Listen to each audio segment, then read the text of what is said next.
जब लगे कि सारा शहर तुमसे जलने लगा है, जब लगे कि सारा शहर तुमसे जलने लगा है, तो दोस्त मान के चलना कि सिक्का तुम्हारा भी अब शहर में चलने लगा है। दोस्तों, कौवा एकमात्र ऐसा पक्षी है जो कि बाज को चोंच मारता है। कौवा क्या है और बाज क्या है, दोनों की औकात क्या है, अंतर क्या है, बताने की जरूरत यहाँ पर नहीं है। लेकिन फिर भी ये कौवा एक तुच्छ सा पक्षी ये बाज को चोंच मारता है। और बाज क्या करता है? बाज क्या उससे लड़ता है? जी नहीं, बिल्कुल नहीं। बाज ऊंचाई पर चला जाता है। थोड़ी सी ऊंचाई पर जाते ही कौवे का संतुलन बिगड़ने लगता है, क्योंकि कौवा जो होता है वो ऑक्सीजन की कमी को बर्दाश्त नहीं कर पाता है। और बाज ये तो सबसे ऊंचाई तक उड़ने वाला पक्षी होता है, ये पक्षियों में राजा होता है। और होता क्या है अंततः, थोड़ी देर के बाद ये जो कौवा है ना, ये नीचे गिर जाता है, क्योंकि बाज जहाँ तक उड़ सकता है कौवा उस ऊंचाई को बर्दाश्त ही नहीं कर सकता है। आपको क्या करना है? ये जो छोटे छोटे लोग जिनकी आपके सामने कोई औकात नहीं, जो कि आपका नाम तक नहीं ले सकते, अगर आपको कुछ दुर्वचन कहते हैं, आपकी निंदा करते हैं, आपके स्वाभिमान को ठेस पहुंचाने का प्रयास करते हैं, कोशिश करते हैं, पीठ पीछे आपकी बुराई करते हैं और बार बार आपको चैलेंज करते हैं, उनको पता नहीं है कि आप कौन हैं। देखो दोस्तों, बदला लेने का सर्वोत्तम तरीका यही होता है कि हम बदला लें, लेकिन बाज की तरह।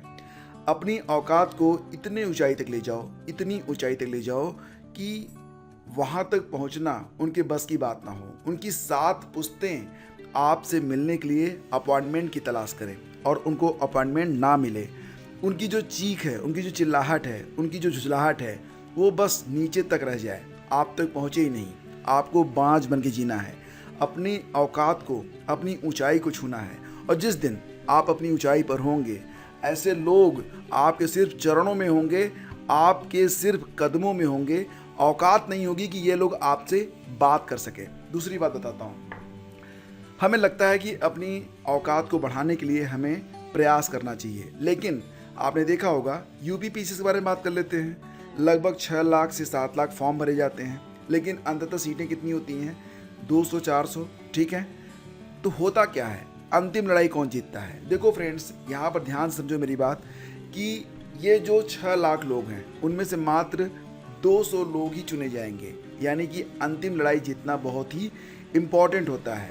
तो यहाँ पर एक पूरा प्रोसेस होता है, एक पूरी दिनचर्या होती है, एक पूरा डिसिप्लिन होता है। शाहजहाँ के पास ना तो मजदूरों की कमी थी और ना ही उसके पास पैसे की कमी थी, लेकिन ताजमहल के बनने में 20 साल लग गए। यहाँ पर ना तो पैसा मैटर कर रहा है, ना ही मजदूर मैटर कर रहे हैं, लेकिन समय, जो प्रोसेस है, वो तो आपको पूरा करना ही पड़ेगा। ताजमहल को बनने में इतना ही समय लगेगा, टाइम तो लगेगा, और उस टाइम को आप कम नहीं कर सकते हैं। अगर जिनको ये लगता है कि बस एग्ज़ाम आ जाएगा, 2 दिन पढ़ूंगा और क्रैक हो जाएगा, किस्मत में होगा तो बन जाऊंगा, तो दोस्तों आपने सुना होगा कि किस्मत आपको उतना ही देती है जितना मेहनत करने वाले छोड़ देते हैं। और यहाँ पर मेहनत करने वाले भी बहुत ज़्यादा हैं, तो किस्मत से तो कुछ मिलना है नहीं। वैसे भी कहा गया है कि 1% किस्मत ही काम करती है, बाकी 99% आपकी मेहनत काम करती है। तो डिसीजन आपको लेना है कि आप बाज बन के जीना चाहते हैं, या फिर वो कौवा आपके सर पर मारता रहे और आप उसको बर्दाश्त करते हुए एक दिन अंततः आपके सर में घाव तो वो बना ही देगा। सिचुएशंस आपके हाथ में हैं, या तो उसके शिकार बन जाओ या तो उसको कंट्रोल करो। तो बस यही चीज़ें हैं जो कि आप अपने दिमाग में रख कर चलनी है कि आप जो हो वो बन के दिखाओ। ठीक है, मैं पुनः कहना चाहूँगा कि निज गौरव का नित्य ज्ञान रहे, निज गौरव का नित्य ज्ञान रहे, हम भी कुछ हैं यह ध्यान रहे, सब जाए अभी पर मान रहे, मरणोत्तर गुंजित गान रहे, कुछ हो न तजो निज साधन को, नर हो न निराश करो मन को। जय हो।